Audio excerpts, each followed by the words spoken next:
2022-23 ಎರಡನೇ ಪತ್ರಿಕೆ ವಿಭಾಗ ಸ್ಯಾಟಲ್ಲಿ ಸಮಾಜ ವಿಜ್ಞಾನದಿಂದ 23ನೇ ಪಾಠ ಸ್ಥಳೀಯ ಸ್ವಯಂ ಸರ್ಕಾರಗಳು ಅಂತಕ್ಕಂಥ ಪಾಠದಲ್ಲಿ ಎರಡನೇ ಭಾಗದಲ್ಲಿ ಕೂಡ ಮೋಸ್ಟ್ ಇಂಪಾರ್ಟೆಂಟ್ ಆಗಿರ್ತಕ್ಕಂಥ 20 ಕ್ವಶನ್ಸ್ಗಳನ್ನು ತಂದಿದ್ದೀವಿ. ಪಾಠ ತುಂಬ ದೊಡ್ಡದಿದೆ. ಇನ್ನಷ್ಟು 20 ಕ್ವಶನ್ಸ್ಗಳನ್ನು ಮೂರನೇ ಭಾಗದಲ್ಲಿ ಅಪ್ಲೋಡ್ ಮಾಡ್ತೀವಿ. ಆ ವಿಡಿಯೋವನ್ನು ಸಹಿತ ತಪ್ಪದೆ ನೋಡಿ ಅಂತ ಹೇಳ್ತಾ, ಸಮಾಜ ವಿಜ್ಞಾನದ ಹಿಂದಿನ ವಿಡಿಯೋಗಳನ್ನು ನೋಡದಿದ್ರೆ ಈ ವಿಡಿಯೋದ ಡಿಸ್ಕ್ರಿಪ್ಷನ್ ಬಾಕ್ಸ್ನಲ್ಲಿ NMS ಪರೀಕ್ಷೆ 22-23 ಸಮಾಜ ವಿಜ್ಞಾನ ಅನ್ನೋ ಪ್ಲೇಲಿಸ್ಟ್ ಲಿಂಕ್ ಇದೆ, ಅದನ್ನು ಒತ್ತಿ ನೋಡ್ಬೋದು.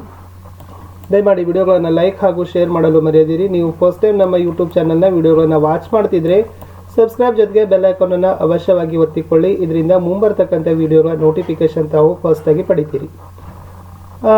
8ನೇ ತರಗತಿಗೆ ಹಿಂದಿ ಸಮಾಜ ವಿಜ್ಞಾನದಲ್ಲಿ ನಾವುಗಳು ನಮ್ಮ ಯೂಟ್ಯೂಬ್ ಚಾನಲ್ನಿಂದ ಕಲಿಕಾ ಚೇತರಿಕೆಯ ಎಲ್ಲ ಕಲಿಕಾ ಹಾಳೆಗಳ ಉತ್ತರಗಳನ್ನು ಹಿಂದಿ ಸಮಾಜ ವಿಜ್ಞಾನದಲ್ಲಿ ಹಾಕ್ತಾ ಇದ್ದೀವಿ. ಅಷ್ಟೇ ಅಲ್ಲದೆ ಆ ಹಿಂದಿ ಸಮಾಜ ವಿಜ್ಞಾನದ ಎಲ್ಲ ಪಾಠಗಳ question answers, notes, FASA model exam question papers ವಿಡಿಯೋಗಳು ಸಹಿತ ಇದ್ದಾವೆ. ಇದೇ ಥರದ ಒನ್ಲೈನರ್ ಕ್ವಶನ್ ಅಂತ NMS ವಿಷಯದ ವಿಜ್ಞಾನದ ವಿಡಿಯೋಗಳಿದ್ದಾವೆ, ಅವುಗಳನ್ನು ಸಹಿತ ನೋಡಿ.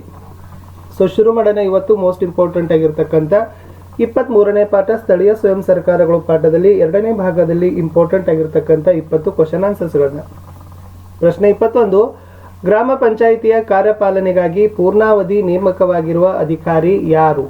ಇಲ್ಲಿ ಕಾರ್ಯದರ್ಶಿ ಅಂತ ಬರ್ತಾನ. ಇಲ್ಲಿ ಗ್ರಾಮ ಪಂಚಾಯಿತಿಯ ಅಧ್ಯಕ್ಷರು, ಉಪಾಧ್ಯಕ್ಷರು, ಸದಸ್ಯರು ಎಲ್ಲರೂ ಕೂಡ ಏನಾಗಿರ್ತಾರಪ್ಪ ಅಂದ್ರೆ ಗ್ರಾಮದ 18 ವರ್ಷ ಮೇಲ್ಪಟ್ಟ ಸ್ತ್ರೀ ಪುರುಷರಿಂದ ಆರಿಸಲ್ಪಟ್ಟಿದ್ರ. ಸೊ ಕಾರ್ಯದರ್ಶಿ, ಸೆಕ್ರೆಟರಿ ಅಂತ ಕರೀತಾರೆ. ಇವರು ಇಡೀ ಗ್ರಾಮ ಪಂಚಾಯಿತಿಯ ಆಡಳಿತವನ್ನ ನೋಡಿಕೊಳ್ಳಲಿಕ್ಕೆ ಸರ್ಕಾರನೇ ನೇಮಕ ಮಾಡಿರ್ತಕ್ಕಂಥ ಅಧಿಕಾರಿ ಆಗಿದ್ದಾರೆ. ಪ್ರಶ್ನೆ 22, ಇತ್ತೀಚೆಗೆ KPSC ಮೂಲಕ ನೇಮಕಗೊಂಡ ಗ್ರಾಮ ಪಂಚಾಯಿತಿಯ ಅಧಿಕಾರಿ ಯಾರು ಅಂತ ಕೇಳಿದ್ದಾರೆ. ಇಲ್ಲಿ KPSC ಅಂದ್ರೆ Karnataka public service commission, Karnataka ಲೋಕಸೇವಾ ಆಯೋಗ ಅಂತ ಕನ್ನಡದಲ್ಲಿ ಹೇಳ್ತೀವಿ. ಅಲ್ಲಿಂದ ಸೊ ವಿಶೇಷವಾಗಿ ಗ್ರಾಮದ ಆಡಳಿತದ ನಿರ್ವಹಣೆಗೆ ಹೊಸ ಹುದ್ದೆಯನ್ನು ಸೃಷ್ಟಿ ಮಾಡಿದ್ರು. ಅದನ್ನ ಪಂಚಾಯಿತಿ ಅಭಿವೃದ್ಧಿ ಅಧಿಕಾರಿ PDO, ಪಂಚಾಯತ್ ಡೆವಲಪ್ಮೆಂಟ್ ಆಫೀಸರ್ ಅಂತ ಕರೀತಾರೆ. 23, ಕರ್ನಾಟಕದಲ್ಲಿರುವ ಜಿಲ್ಲಾ ಪಂಚಾಯಿತಿಗಳ ಸಂಖ್ಯೆ ಎಷ್ಟು? 30. ಸೊ ಕರ್ನಾಟಕದಲ್ಲಿ ಅಸ್ತಿತ್ವದಲ್ಲಿರ್ತಕ್ಕಂಥ ಒಟ್ಟು ಜಿಲ್ಲಾ ಪಂಚಾಯಿತಿಗಳ ಸಂಖ್ಯೆ ವಿದ್ಯಾರ್ಥಿಗಳೇ 30. ಪ್ರಶ್ನೆ 24, ಕರ್ನಾಟಕದಲ್ಲಿರುವ ತಾಲೂಕಾ ಪಂಚಾಯಿತಿಗಳ ಸಂಖ್ಯೆ ಎಷ್ಟು ಅಂತ ಕೇಳಿದ್ದಾರೆ. ಸೊ 30 ಜಿಲ್ಲಾ ಪಂಚಾಯಿತಿಗಳಿದ್ರೆ 176 ಏನಿದಾವಪ್ಪ ಅಂದ್ರೆ ತಾಲೂಕಾ ಪಂಚಾಯಿತಿಗಳು ಕರ್ನಾಟಕದಲ್ಲಿ ಅಸ್ತಿತ್ವದಲ್ಲಿ ಇದಾವ. ಪ್ರಶ್ನೆ 25, ಕರ್ನಾಟಕದಲ್ಲಿರುವ ಗ್ರಾಮ ಪಂಚಾಯಿತಿಗಳ ಸಂಖ್ಯೆ ಎಷ್ಟು? ಸೊ ಕರ್ನಾಟಕದಲ್ಲಿ ಗ್ರಾಮ ಪಂಚಾಯಿತಿಗಳು ಎಷ್ಟಿದಾವಪ್ಪ ಅಂತಂದ್ರೆ 5659 ಅಂತಕ್ಕಂಥದ್ದು ಸರಿಯಾದ ಉತ್ತರ. 3 ಡಿಜಿಟ್ ನೆನಪಿಟ್ಕೋಬೇಕು. ಜಿಲ್ಲಾ ಪಂಚಾಯತ್ಗಳು ತಾಲೂಕಾ ಪಂಚಾಯತ್ಗಳು ಮತ್ತು ಗ್ರಾಮ ಪಂಚಾಯತಿಗಳ ಸಂಖ್ಯೆ ಎಷ್ಟು ಅಂತ. ಪ್ರಶ್ನೆ 26 ಇದೆ, ಪ್ರತಿ ಎಷ್ಟು ಮತದಾರರಿಗೆ ತಾಲೂಕಾ ಪಂಚಾಯಿತಿಯ ಸದಸ್ಯರು ಇರ್ತಾರೆ? ಸೊ ನೋಡಿ, ಪ್ರತಿ 10,000 ಜನಸಂಖ್ಯೆಗೆ ಒಬ್ಬರಂತೆ ಏನಾಗಿರ್ತಾರಪ್ಪ ಅಂದ್ರೆ ತಾಲೂಕಾ ಪಂಚಾಯಿತಿಯ ಸದಸ್ಯರು ಇರ್ತಾರೆ. ಅದಕ್ಕನುಗುಣವಾಗಿ ಅವ್ರು ಏನು ಮಾಡ್ತಾರೆ, ಸ್ಥಾನಗಳನ್ನು ನಿಗದಿಯನ್ನ ಮಾಡ್ತಾರೆ ಸರ್ಕಾರದವರು. 27, ಗ್ರಾಮ ಪಂಚಾಯಿತಿಯ ಎಷ್ಟು ಭಾಗ ತಾಲೂಕಾ ಪಂಚಾಯಿತಿಯ ಸದಸ್ಯರಾಗುವ ಅವಕಾಶ ಇದೆ? ಇದು ಸ್ವಲ್ಪ ಮೋಸ್ಟ್ ಇಂಪಾರ್ಟೆಂಟ್ ಅದ. 1/5 ಭಾಗದ ಗ್ರಾಮ ಪಂಚಾಯಿತಿ ಸದಸ್ಯರು ಕೂಡ ತಾಲೂಕಾ ಪಂಚಾಯಿತಿಯ ಸದಸ್ಯರಾಗಲು ಸೊ ಪಂಚಾಯತ್ ರಾಜ್ ಕಾಯ್ದೆಗಳಲ್ಲಿ ಏನದಪ್ಪ ಅಂದ್ರೆ ಅವಕಾಶ ಅದ. ಪ್ರಶ್ನೆ 28, ತಾಲೂಕಾ ಪಂಚಾಯಿತಿ ಸದಸ್ಯರ ಅಧಿಕಾರ ಅವಧಿ ಎಷ್ಟು?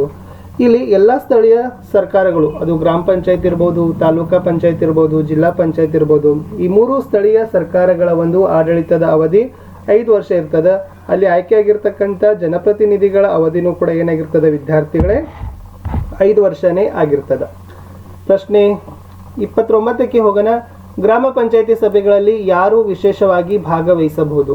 ಇಲ್ಲಿ ವಿಧಾನಸಭೆ, ವಿಧಾನ ಪರಿಷತ್ ಮತ್ತು ಲೋಕಸಭಾ ಸದಸ್ಯರು ತಾಲೂಕಾ ಪಂಚಾಯತಿ ಸಭೆಗಳಲ್ಲಿ ಏನಾಗ್ತಾರಪ್ಪ ಅಂದ್ರೆ ವಿಶೇಷವಾಗಿ ಅವ್ರಿಗೆ ಅಧಿಕಾರ ಇದೆ. ಭಾಗವಹಿಸ್ತಕ್ಕಂಥ ಅಧಿಕಾರವನ್ನು ಇವರುಗಳು ಏನು ಮಾಡಿದ್ದಾರೆ, ಪಡೆದುಕೊಂಡಿರ್ತಾರೆ. ಇದು ಸ್ವಲ್ಪ ನೆನಪಿನಲ್ಲಿ ಇಟ್ಕೊಳ್ತಕ್ಕಂಥದ್ದು. ಪ್ರಶ್ನೆ 30, ದಕ್ಷಿಣ ಕನ್ನಡ ಜಿಲ್ಲೆಯಲ್ಲಿ ಎಷ್ಟು ಜನಸಂಖ್ಯೆಗೆ ಒಬ್ಬ ಪ್ರತಿನಿಧಿ ಇದ್ದಾರೆ? ಇಲ್ಲಿ ದಕ್ಷಿಣ ಕನ್ನಡ ಜಿಲ್ಲೆಯಲ್ಲಿ 30,000 ಜನಸಂಖ್ಯೆಗೆ ಒಬ್ಬ ಪ್ರತಿನಿಧಿ ಹಾಗೆ ಅವ್ರು ಏನು ಮಾಡ್ತಾರಪ್ಪ ಅಂದ್ರೆ ಜಿಲ್ಲಾ ಪಂಚಾಯತಲ್ಲಿ ಲೆಕ್ಕವನ್ನು ಹಾಕ್ತಾರೆ.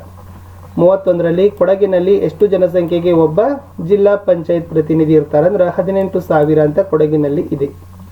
ಬಟ್ ಇತರೆ ಜಿಲ್ಲೆಗಳಲ್ಲಿ ಜಿಲ್ಲಾ ಪಂಚಾಯತ್ನ ಸದಸ್ಯರ ಒಂದು ಎಷ್ಟು ಜನಸಂಖ್ಯೆ ಪರಿಮಿತಿ ಇದೆಪ್ಪ ಅಂತಂದ್ರೆ ಅವರ ಒಂದು ಸದಸ್ಯತ್ವ ಸ್ಥಾನಕ್ಕಾಗಿ 40,000 ಅಂತ ಹೇಳ್ತಾರೆ.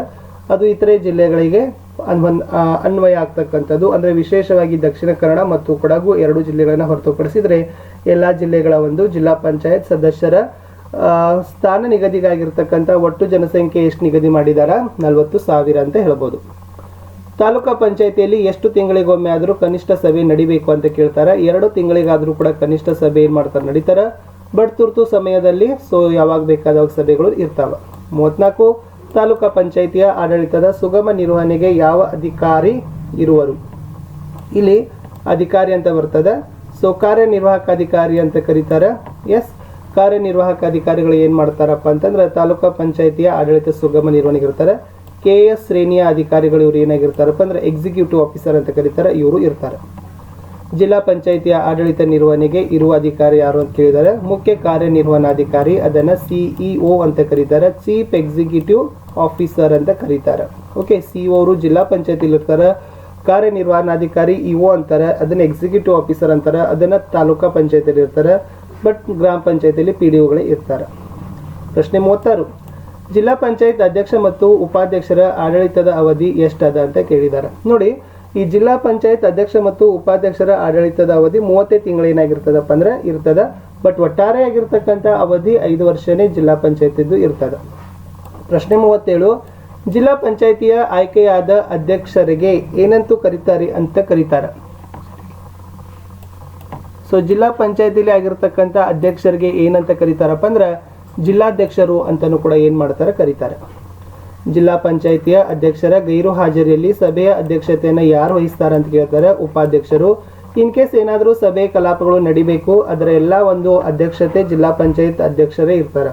ಬಟ್ ಇನ್ ಕೇಸ್ ಏನಾಗಿರ್ತದಪ್ಪ ಅಂದ್ರೆ ಏನೋ ಅನುಪಸ್ಥಿತಿ ಗೈರು ಹಾಜರಾತಿ ಇದ್ರ ಆ ಸಭೆಯ ಅಧ್ಯಕ್ಷತೆಯನ್ನು ಯಾರು ವಹಿಸಿಕೊಂಡು ಹೋಗ್ತಾರೆ, ಆ ಜಿಲ್ಲಾ ಪಂಚಾಯತಿಯ ಉಪಾಧ್ಯಕ್ಷರು ನಡೆಸಿಕೊಂಡು ಹೋಗ್ತಾರೆ. ಪ್ರಕೃತಿ ವಿಕೋಪಗಳು ಸಂಭವಿಸಿದಾಗ ಎಷ್ಟು ಅನುದಾನ ಬಿಡುಗಡೆ ಮಾಡತಕ್ಕಂಥ ಅಧಿಕಾರ ಜಿಲ್ಲಾ ಪಂಚಾಯತಿ ಅಧ್ಯಕ್ಷನಿಗೆ ಇದೆ ಅಂತ ಕೇಳಿದಾರೆ. ಇಲ್ಲಿ 1 ಲಕ್ಷ ರೂಪಾಯಿ ಅನುದಾನವನ್ನ ಪ್ರಕೃತಿ ವಿಕೋಪಗಳು ಸಂಭವಿಸಿದಾಗ ಜಿಲ್ಲಾ ಪಂಚಾಯತ್ ಅಧ್ಯಕ್ಷರು ಏನ್ ಮಾಡಬಹುದು, ಅನುದಾನವನ್ನು ಬಿಡುಗಡೆ ಮಾಡಬಹುದು ಅಂತಕ್ಕಂಥದ್ದು ಉತ್ತರ ಇತ್ತು. ಪ್ರಶ್ನೆ 40, ಜಿಲ್ಲಾ ಪಂಚಾಯತಿಯ ಸಭೆಯಲ್ಲಿ ಯಾರಿಗೆ ಮತ ಚಲಾಯಿಸುವ ಹಕ್ಕು ಇರುವುದಿಲ್ಲ. ಮುಖ್ಯ ಕಾರ್ಯನಿರ್ವಹಣಾಧಿಕಾರಿ CEO ಅಂತ ಕರೀತಾರೆ. ಇವರು ಸಭೆಯಲ್ಲಿ ಭಾಗವಹಿಸಿರ್ತಾರೆ ವಿದ್ಯಾರ್ಥಿಗಳೇ, ಬಟ್ ಇವರಿಗೆ ಮತವನ್ನ ಚಲಾಯಿಸ್ತಕ್ಕಂಥ ಅಧಿಕಾರ ಇರೋದಿಲ್ಲ CEO ಅವರಿಗೆ ಅಂತ ಹೇಳ್ತಾರೆ. ಇಷ್ಟು 2ನೇ ಭಾಗದಲ್ಲಿ 20 ಮೋಸ್ಟ್ ಇಂಪಾರ್ಟೆಂಟ್ ಆಗಿರ್ತಕ್ಕಂಥ ಕ್ವಶನ್ಸ್ ಅನ್ನ ನೋಡಿದೀವಿ. ಇನ್ನೊಂದು ಭಾಗದ ಕ್ವಶನ್ ಆನ್ಸರ್ಸ್ಗಳ ವಿಡಿಯೋಗಳಿಗಾಗಿ ವೇಟ್ ಮಾಡಬೇಕು. ಸಾಧ್ಯವಾದಷ್ಟು ಮ್ಯಾಕ್ಸಿಮಮ್ ಆಗಿರ್ತಕ್ಕಂಥ ಪ್ರಯತ್ನಗಳನ್ನ ನಿಮಗಾಗಿ ವಿಡಿಯೋ